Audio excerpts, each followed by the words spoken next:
Ouais, salut les copains, content de vous retrouver. On va faire une petite balade, on va faire un petit tour d'horizon, on va faire... Ouais, on va parler. De quoi va-t-on parler? Ben, en premier, on va parler de Nicolas Sarkozy. Alors ça, c'est fabuleux. Ah, c'est la théorie du complot, là, c'est le... Je sais pas si c'est les juges communistes qui ont voté, je ne sais pas, enfin, qui ont compris la décision de le foutre en tôle, mais pareil qu'il va aller en 11. Ouais, 11-11, comme un vulgaire dealer de shit. Bon, à la différence, oui, c'est des prisons VIP, c'est pas à la japonaise, ni à la libanaise, ni à la thaïlandaise, c'est des prisons VIP, oui.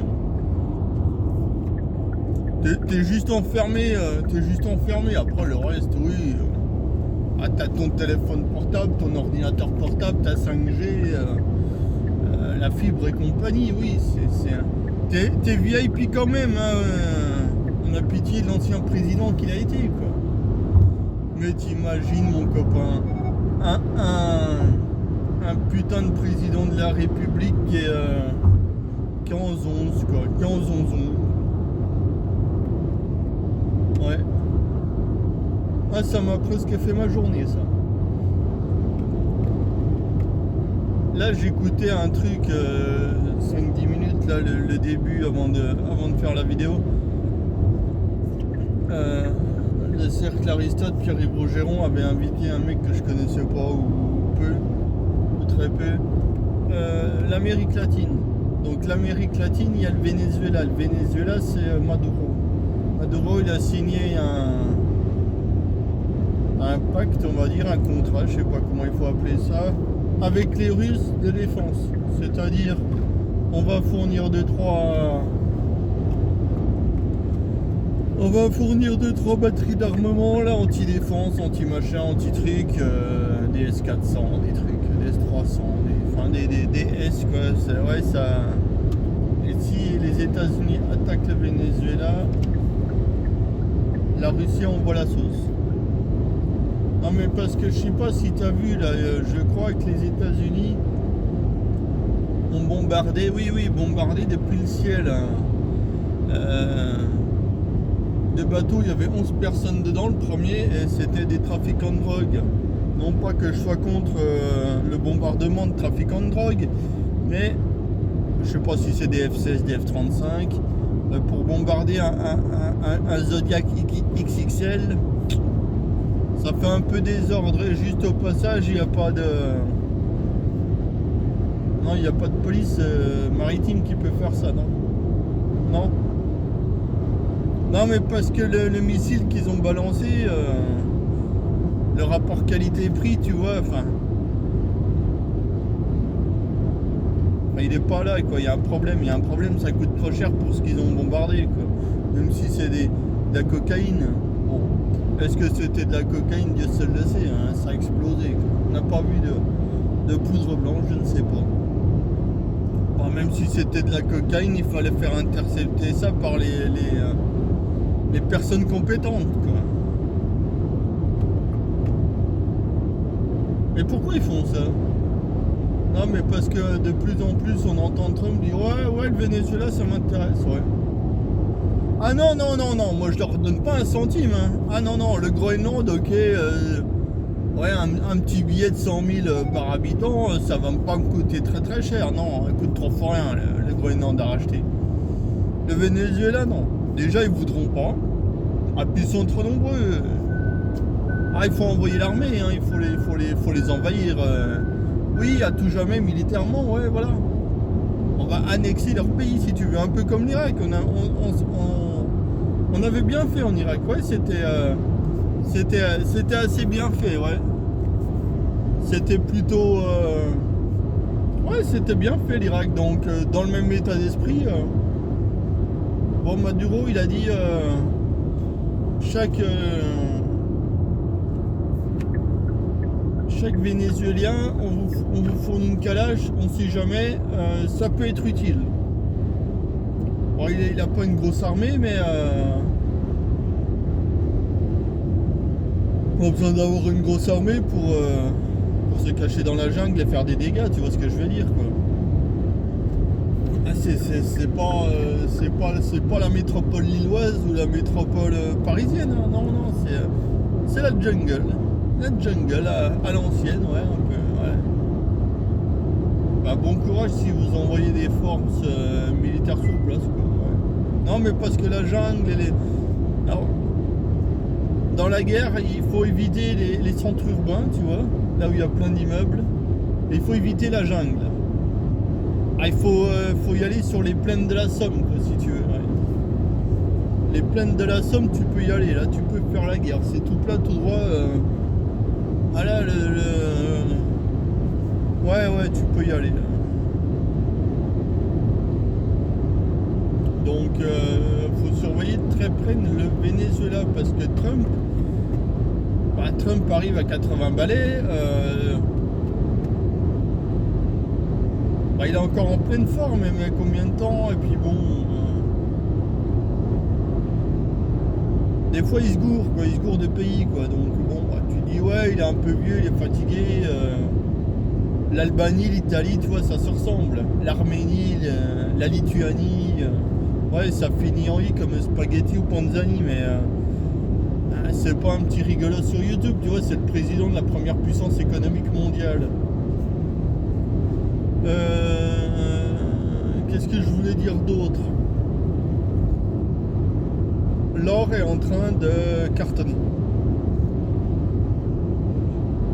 Bon, malheureusement, il cartonne en dollars parce que c'est coté en dollars et le dollar se pète la gueule donc la hausse est limitée, mais quand même, peu importe. Je vais te dire peu importe pourquoi, parce que l'or il faut que ça monte. Voilà, c'est tout. Peu importe la monnaie, il faut que ça monte. On va arriver au 3008. Ah, c'est ça mon souper, on y est de. Pas chaque jour plus proche, mais on y sera dans pas longtemps. Le marché va aller à 4000. Je pense 4000, 5000, 10 000, 50 000. Voilà. L'argent, 44 $ l'once. Ça doit être un. Je sais pas si c'est un ATH, all time high, mais on doit pas en être très très loin. Ça commence à faire cher, mais si on revalorise l'argent physique en tant que monnaie ou deuxième monnaie avec l'or,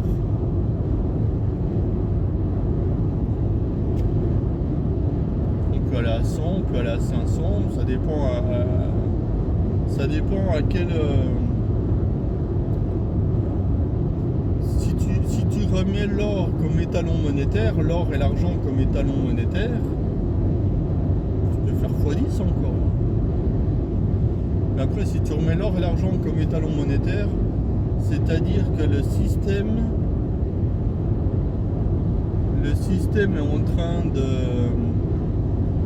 de switcher. C'est-à-dire qu'il y a des pays, peut-être la Chine, je soupçonne la Chine, tout le monde soupçonne la Chine depuis très longtemps,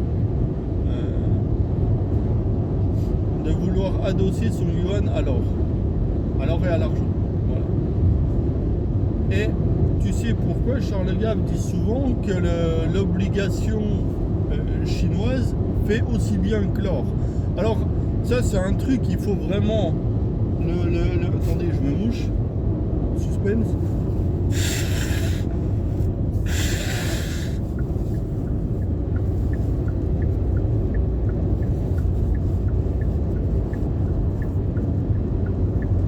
Tout ça pour dire que le yuan, as good as gold, pardon. Le yuan ou les obligations chinoises, soit elles sont corrélées à l'or, soit elles sont aussi bonnes que l'or. C'est un truc de fou furieux. C'est-à-dire que la monnaie chinoise et l'obligataire chinois est aussi fiable que l'or. Au début du dollar, c'était... oui, c'était ça, c'était as good as gold. Le dollar as good as gold. Le dollar était convertible en or. Mais moi, je pense que le yuan, d'une façon ou d'une autre, sera convertible en or. Point barre ligne. Donc, c'est normal qu'une monnaie convertible en or suive l'or et soit aussi fiable que l'or.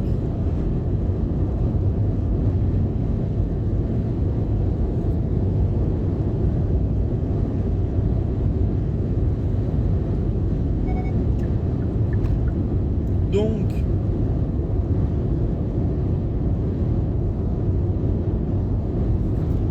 ça fait des années, des décennies que je dis que l'or va taper les plus hauts. Je suis le dernier surpris si tu veux. Je suivais l'or en l'an 2000. Peut-être en 99, ouais, dans les années 2000-2002. Je crois que ça valait 250 $ l'once. On est à 3800 bientôt. Ah, la belle époque, j'étais jeune, intelligent. Donc moi je suis vieux, gros et moche. Mais bon, c'est la vie, qu'est-ce que tu veux. La roue tourne, hein. La vie elle avance.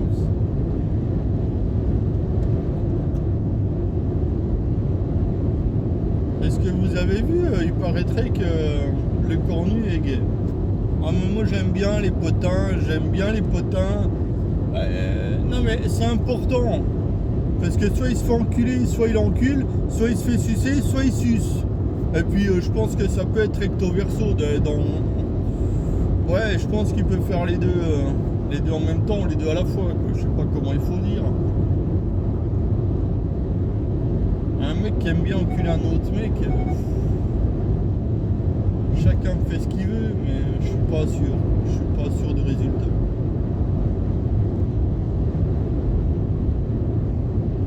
L'autre député de Vendée ou je sais pas quoi qui est mort dans d'une overdose dans une soirée, dans une orgie. Chemsex. La romantique on appelait ça orgie. Ouais, à la Puff Daddy, ouais. À la Puff Daddy. Exact. D'ailleurs, on n'entend plus parler de l'affaire Epstein, on n'entend plus parler de l'affaire Puff Daddy. Les mecs qui sont... Je vais te dire à un moment donné, je suis tellement dégoûté de ce monde, dégoûté de tout ça. Ça devait péter en l'air, ça n'a rien fait, ça a fait pchit. Rien. En parlant de pchit, bloquons tout le 10 septembre. Oh les gars, arrêtez de manifester, arrêtez de manifester. La CGT, rentrez chez vous. Non, j'en peux plus, moi j'en peux plus de vous les gars, c'est trop là, c'est trop, j'en peux plus. Chacun défend son précaré, son prérequis, défend son petit monde. Le bien commun, allez tous vous faire foutre, il n'y a pas de bien commun. Vous êtes que des pourritures, les syndicats. Vous ne respectez rien, vous ne respectez personne. Vous êtes vraiment de la merde. Voilà.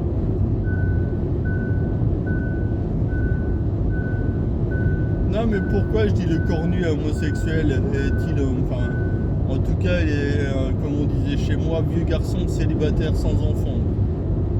Merde. Non mais entre lui, l'autre là, Attal, pareil. Darmanin qui aime bien, lui il aime bien sortir sa bite, c'est pas pareil. Hein. Non mais faut arrêter avec cette politique. Le Front National, il n'y a que des gays. Le Rassemblement National, il n'y a que des gays. Faut arrêter avec ça. Mais je demande pas quoi. Je demande un homme, une femme qui ont des enfants, quoi, qui sachent ce que c'est d'aller à la crèche, de faire les devoirs le soir, la maternelle, tout ça. Simplement, c'est ça. Voilà, c'est ça. Donc...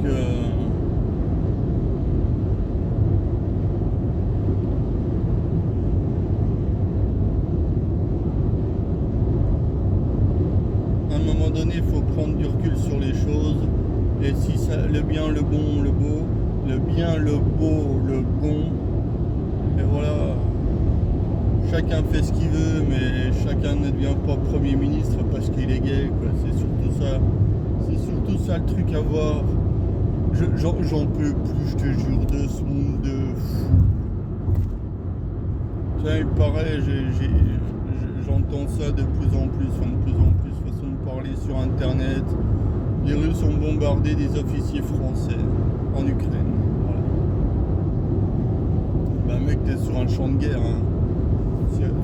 T'es sur un théâtre de guerre, donc. Qu'est-ce que des officiels français de l'armée française foutent là-bas? Ah, tu me dirais, avec tout le matos qu'on a envoyé, oui, il faut un petit peu de suivi militaire. Donc,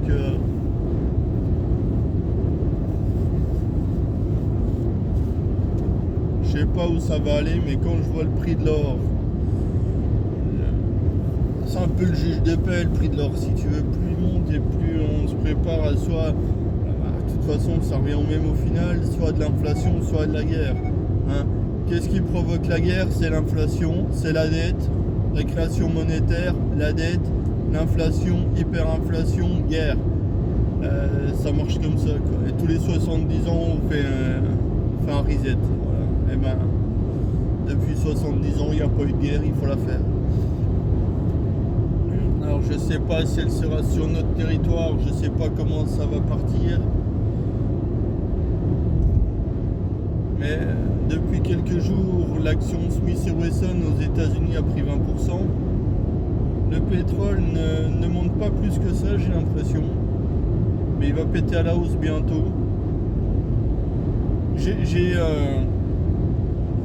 Alors il y a un truc que j'ai lu un peu. Il y a un truc que je vois de plus en plus, entre guillemets, c'est des boîtes qui mettent toutes les trésoreries en bitcoin.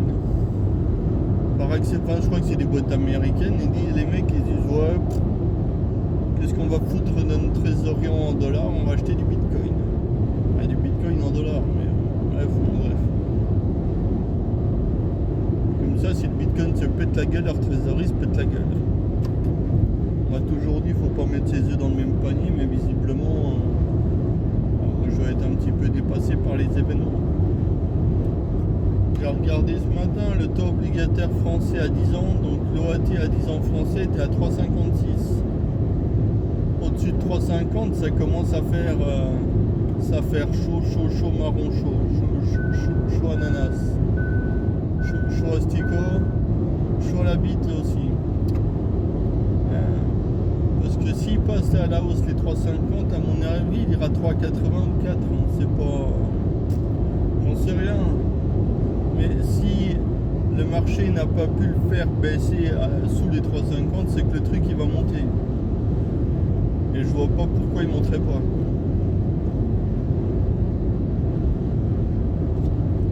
Donc c'est pas bon du tout. C'est pas bon du tout.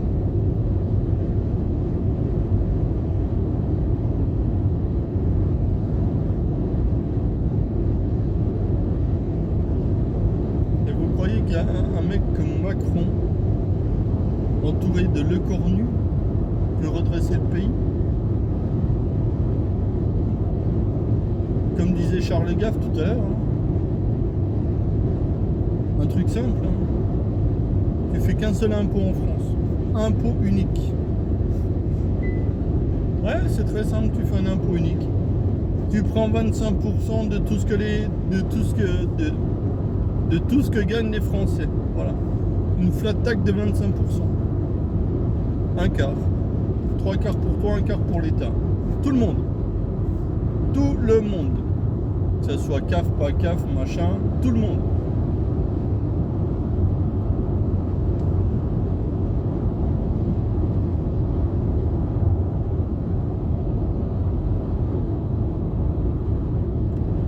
Voilà, je ne sais pas si ça règle le problème, mais en tout cas, ça va régler la vie de certains. Quand tu vois Anne Hidalgo qu'il dépense. Elle est moche comme un tonneau. Puis un tonneau, ça enchaîne. Puis un tonneau fait à la main, c'est quand même une œuvre d'art, si tu veux. C'est quand même une putain d'œuvre d'art. Je vais te dire, va fabriquer un tonneau. Ben, bon courage, mon copain, si t'es pas un professionnel. Bon courage. Burberry, je sais pas quoi. Enfin, voilà. Ah, il faut justifier les notes de frais? Non, je vais pas. Ah, mais... par contre, vous m'avez pas fait le virement pour mes notes de frais. Ben non, on attend les justificatifs, Madame Hidalgo. Oui, mais je vous ai dit que je les donnerais pas, les justificatifs. Vous êtes con, quoi. Ah, si je les donne, vous allez pas me rembourser. Hein. Ah oui. J'achète 5 paires de chaussures. 39, 40, 41, 42, 43, 44, 45. Ah, vous allez pas me les rembourser, hein. Je suis pas idiote non plus, hein. C'est pour ça que je veux pas les... Je veux pas donner les... Mais je les ai, les tickets de caisse, c'est pas la question. La question, c'est que je veux pas vous les donner. Bah, parce que je sais pas s'il y a le droit, quoi. Même si je suis maire de Paris, je peux pas tout faire ce que je veux, quoi. Il y a un petit peu de contrôle pas démocratique, pardon. Ouais. 80 000 boules. Dans une entreprise privée, t'as pas le ticket de caisse, t'es pas remboursé. Hein. Dans toutes les entreprises, c'est comme ça. Ouais, Mathieu, t'as bouffé au resto là? Ouais, ben j'ai oublié de prendre des tickets de caisse. Ou même sur le ticket de caisse, il y a marqué provisoire. Tu sais, souvent ils font ça, les restaurateurs. Il y a marqué provisoire. Tu demandes à la compta, elle dit Mathieu, ouais, ton petit ticket, t'as bouffé au resto? Ouais, au chinois, c'était bon, ouais, super bon. Il y a marqué provisoire sur le ticket. Non, tu déconnes. Oh, j'ai pas fait gaffe. On était 4, ça a quand même coûté 150 €. Oh merde. Non, mais t'inquiète, Mathieu va redemander au restaurateur. Oui, mais c'est à 2 heures d'ici. Je sais même pas s'il peut te le refaire. C'est ça, c'est la vraie vie, si tu veux. Mais non, ils ont des passe droits. Ne parlons pas de France Télévisions. Alors ça, c'est magnifique. Il y a des gens, ils ont une putain de carte de crédit illimitée. Je ne savais pas que ça existait, Charles. T'as une putain de carte de crédit illimitée. Mais moi, tu me donnes ça, laisse tomber. Je finis en prison en 24 heures. Ben, je vais déjà acheter 10 kilos d'or. Après, je vais acheter une pièce là ou deux, puis je refais toute ma baraque. Hein. Peut-être même que je déménage au soleil. Je sais pas, enfin bref, j'ai 2-3 idées. J'ai 2-3 idées. À droite, à gauche, ouais. Mais ça ne peut pas durer. Mais moi, je suis épaté par la patience des Français, moi le premier. La lâcheté, la patience, je ne sais pas. Je comprends pas qu'il n'y ait pas un mec de temps en temps qui sorte la calage, bam, bam, bam. Je ne comprends pas. Mais parce que c'est pas normal. Moi, je me suis levé à 6h ce matin, il est 18h40, je vais rentrer chez moi à 19h. Il n'y a personne qui va me dire... je me suis arrêté à midi à Paul pour bouffer un sandwich, 10 €, quoi. Un sandwich, une boisson, un dessert.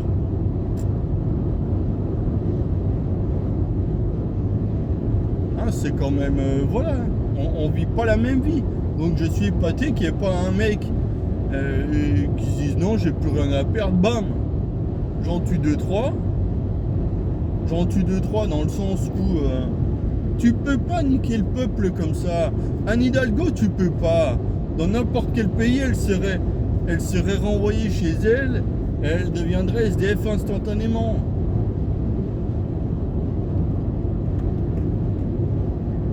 En plus, c'est des gens qui prennent 10 000, 20 000, 30 000 boules par mois, ça. Puis je leur crache dessus. Je leur pète à la gueule. Non, mais c'est une honte. On est vraiment un peuple de dégénérés, d'abrutis, quoi. Après, on va dire, oui, mais celui qui aurait ça, putain. Qu'est-ce que j'en ai à foutre? Elle touche combien de RSA, Anne Hidalgo? Ah, vaut mieux taper dans les économies de France Télévisions, de la mairie de Paris, que les économies des mecs qui même si tu fraudes la RSA. Hein. Elle fraude combien de RSA par mois, Hidalgo? C'est vraiment de la pourriture, ces gens-là. Je dis pas que c'est bien de frotter les allocs, les RSA, mais 500 balles par mois, ça va pas chercher loin. Il y a des proportions. Parce que 80 000 boules de vêtements, ça va chercher loin. Puis encore, ça c'est la partie, ça c'est ce qu'on sait, c'est ce qui est, c'est la partie visible de l'iceberg, comme on dit. Mais ce sont des pourritures. Ce sont des totales pourritures. J'en ai complètement marre de ces gens-là. C'est...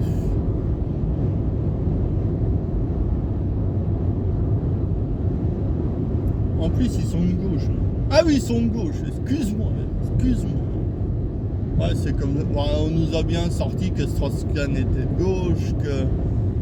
comment il s'appelait? Laurent Fabius était de gauche. Ce matin, j'entendais De Villepin. Je l'aime bien, tu vois. Il est grand, il est fin, il a une belle coupe de cheveux, il est intelligent, il a de la prestance et tout. Êtes-vous pour le retour de l'EICF? Oui, à certaines conditions, blablabla. En gros, il n'était pas contre. C'était sur RMC à Pauline de Malherbe. Mais moi, je lui aurais posé une seule et unique question à Monsieur De Villepin. À combien t'estimes ton patrimoine, Dominique? Et me dis pas 10 millions si c'est 100 millions parce qu'on va les fact-checker. Il y a des gens qui vont faire toc-toc chez toi et vont regarder toutes les œuvres d'art. Parce qu'il paraît que, bien entendu, mais je n'ai rien contre les riches, mais à un moment donné, il faut faire preuve un peu de transparence. Parce qu'il paraît que c'est lui qui a la plus belle collection de Paris, d'œuvres d'art de je sais pas quoi. Et voilà.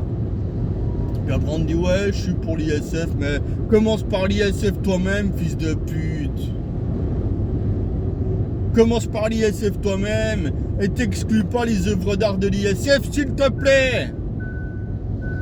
Non, mais parce que Fabius, l'un des plus gros antiquaires du 92, ouais, l'ISF, c'est... Ouais, moi je suis pour l'ISF, ouais.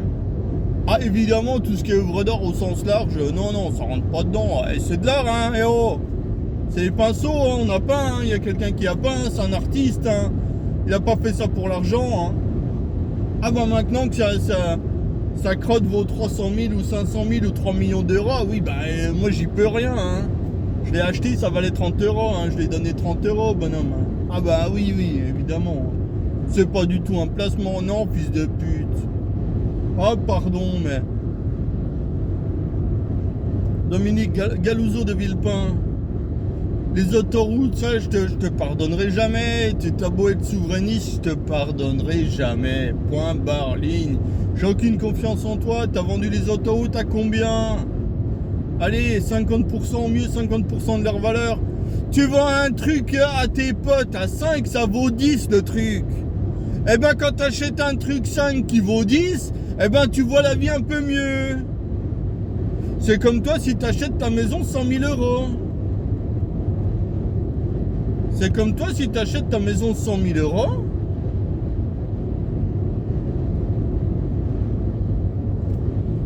Puis elle en vaut 200 000. Eh ouais. Mais pareil, c'est de l'escroquerie. Tout est comme ça en France. Tout est comme ça. Il y en a peut-être un d'homme politique, Arnaud Montebourg. Je le connais pas assez. Sur le dossier Alstom, j'ai eu l'impression, j'ai entendu dire qu'il aurait défendu la France. Un homme politique français en France qui aurait défendu la France? Incroyable, hein? Un seul, pas deux, boum, un seul. On est un pays de fin de race. Tout part en lambeaux dans ce pays. Tout part en lambeaux. Tiens, tout à l'heure, j'étais à Lidl. Je Je m'achetais un croissant. Je vais à la caisse, je vois une vieille dame, facile, 60 bien tassée, quoi. Bon, 70, j'imagine qu'elle était en retraite. C'était une rebeu, c'était deux vieilles mamans rebeux. Je sais pas si c'est des mamans, mais bref. Je sais pas, il y a quelqu'un qui a dû lui passer à côté. Je sais pas, j'ai pas vu la scène, ça m'a pas du tout, ça m'a gonflé. En plus, la dame parlait fort, je n'aime pas les gens qui parlent fort, sauf si c'est moi, bien évidemment. Et elle disait, ouais, je vous ai à peine touché, je sais pas quoi. Et le monsieur a dit, ne me touchez pas. Je dis, ah, depuis quand je touche les fesses des mecs, 70 barreaux, hein, là. Depuis le quand je touche à la fesse des mecs, je vaux mieux que ça et j'ai bien mieux que ça.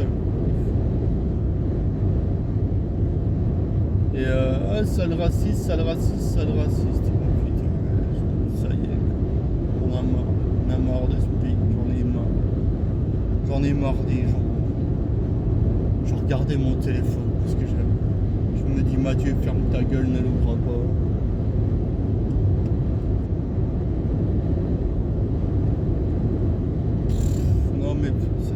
C'était lunaire, ça n'avait pas de sens. Surtout à cet âge-là, ça n'avait pas de sens. Donc,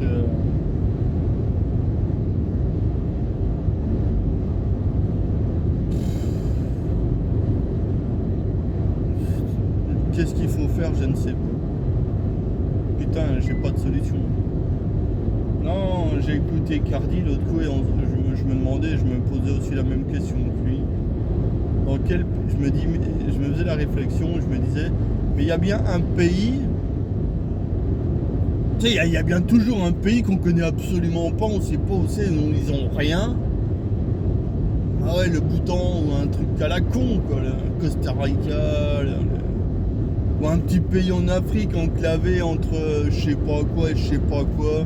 Un pays où il y a que des antilopes ou des tigres. Il y a bien un pays que s'il y a une bombe nucléaire qui pète, ils seront tranquilles. Il y a la Suisse, mais la Suisse c'est un peu trop près de tout si tu veux. Un pays comme ça, je sais pas, le Luxembourg, ouais, mais le Luxembourg c'est pas un bon exemple non plus, mais tu vois un petit pays. Cardi de toute façon. Cardi qui disait de toute façon l'Afrique c'est mort parce que le français, Afrique de l'Ouest. Burkina, Mali, Côte d'Ivoire, Sénégal, enfin tous ces pays-là. On n'est plus vraiment les bienvenus. On nous disait l'Asie, l'Asie, t'es étranger, tu resteras étranger. Hein. T'as beau avoir du pognon, tu seras jamais un Thaï. Hein. Tu seras jamais un Thaïlandais. Hein. Donc après reste l'Amérique latine. Donc l'Amérique latine, quelques petits pays, Costa Rica, je dis des pays qui servent à rien si tu veux. Donc voilà. Et ça fait pas beaucoup sur le nombre total quoi. Peut-être l'Australie. Même si ils sont en guerre, peut-être que c'est assez grand, j'en sais rien. Non mais tout ça pour dire que moi je soutiens sans faille la Russie. Que la guerre n'a pas commencé en 2022 mais en 2014. Que les gens qui veulent nous faire la guerre ne la feront pas eux-mêmes. Ah mais ça c'est différent aussi. Si t'envoies pas tes propres gosses, si t'es Starmer et compagnie, si t'envoies pas tes propres gosses faire la guerre, t'as un petit peu l'esprit libre. Tu dors peut-être mieux la nuit si tu veux. Mais si ton fils de 15 ans, 17 ans, 18 ans, 20 ans, tu dis papa ta guerre là, est-ce que je vais y aller? Bah oui fils, c'est moi qui la déclare la guerre, donc tu vas montrer l'exemple, tu vas y aller.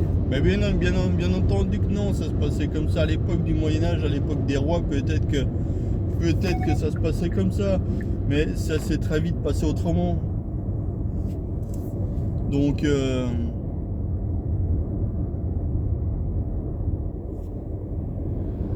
ceux qui vont t'envoyer faire la guerre ne la feront pas, ni eux ni leur famille, hein, ni leur premier cercle comme on dit. Donc bon, qu'est-ce que tu veux que je te dise? Tout est pourri du sol au plafond.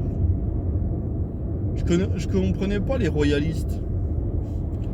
Parce que moi je me dis, si je devais voter pour quelqu'un, Premier ministre ou Président de la République, le Christ, Jésus-Christ, ferait un bon homme politique, quoi.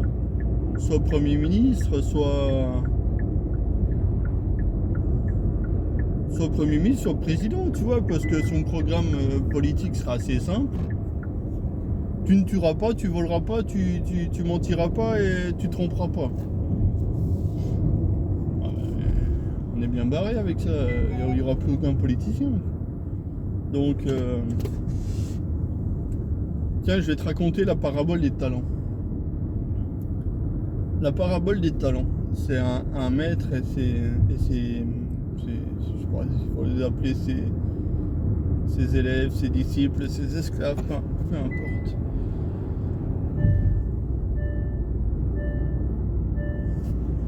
Attends, on me dit que j'ai plus d'essence, mais connard, je sais que j'ai plus d'essence. De toute façon, je suis arrivé. Donc la parabole des talents, c'est un maître et ses disciples. Ils sont trois disciples. Et le maître, il doit s'absenter pour une raison X ou Y pendant une année. Et il va donner à celui qui l'aime le plus 4 talents. 4 talents, c'est, on va dire, 4 onces d'argent. Les talents, c'est de l'argent. C'est des pièces de monnaie. 4 onces d'argent, ça fait une belle petite somme. Ça fait 200 €, on va dire. Bref, on s'en fout. Au premier, il en donne 4. Au deuxième, il en donne 2. Au troisième, il en donne une seule. Une année passe. Le maître revient dans son palais. Et il convoque les disciples et ils disent: qu'est-ce que vous avez fait de mes talents? Ben, dis-moi, avec tes 4 talents, j'en ai récupéré 4 autres. Donc 4 plus 4, j'en ai 8. Donc je l'ai investi, je me suis débrouillé, j'ai acheté, j'ai vendu, j'ai fait du commerce. Ok. Le deuxième passe, toi tu m'avais donné 2 talents. Ben, je t'avais donné 2 talents. Donc qu'est-ce que tu as fait de tes 2 talents?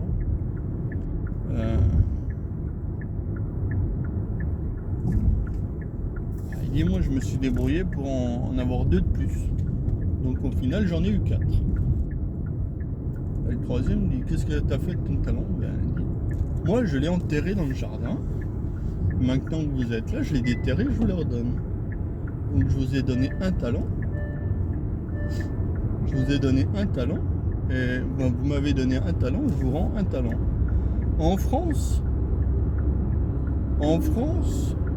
on prend celui qui a 4 talents, enfin celui qu'on a 4 plus 4, donc 8, on le prend à celui on lui prend pour donner à celui qu'on avait un qui n'a rien fait pendant 1 an de son talent.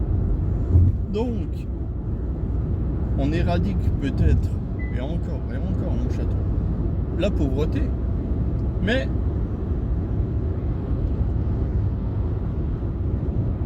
on éradique la richesse. C'est le socialisme. Voilà.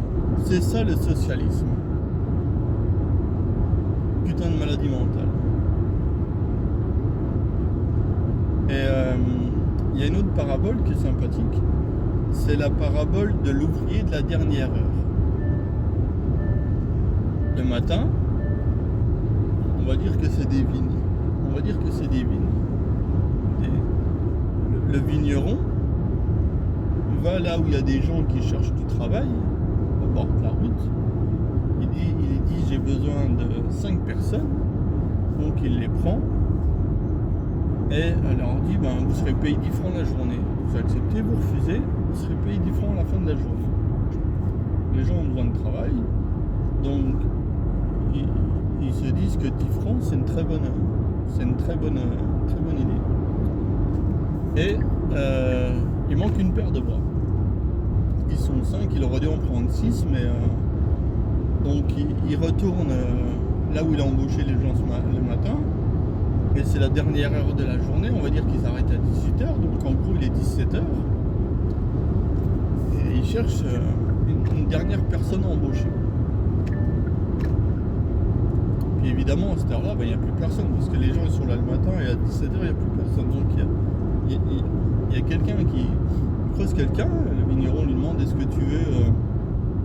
que tu veux travailler pour moi pendant 1 heure? Et la personne lui dit oui mais je serai payé combien? 10 francs. Il n'y a pas de problème, on y va. Donc après arrive le moment de la paye à la fin de la journée, donc à 18h, tout le monde reçoit sa pièce de 10 francs. Et les ouvriers sont pas contents parce qu'ils disent mais pourquoi lui qui est arrivé à 17h, il est payé le même prix que nous qui sommes là depuis 8h ce matin.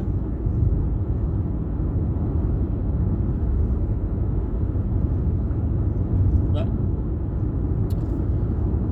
le vigneron dit mais nous on avait un contrat toi et moi. J'étais payé 10 francs de la journée. J'ai respecté mon contrat, je t'ai donné tes 10 francs. Alors qu'est-ce que tu viens me faire chier? Qu'est-ce que tu viens me faire chier à t'occuper du voisin qui est payé 10 francs comme toi qui a bossé 1 heure? Si sa paire de bras n'avait pas été là, tu vois l'orage qui se prépare là. Peut-être que ma récolte aurait valu 0. Donc je lui donne 10 francs. Mais peut-être qu'il m'a fait économiser 100 francs. Ou 1000 francs. Voilà. Et je fais ce que je veux de mon argent. C'est pas à toi de me dire si c'est bien ou pas de le payer 10 francs.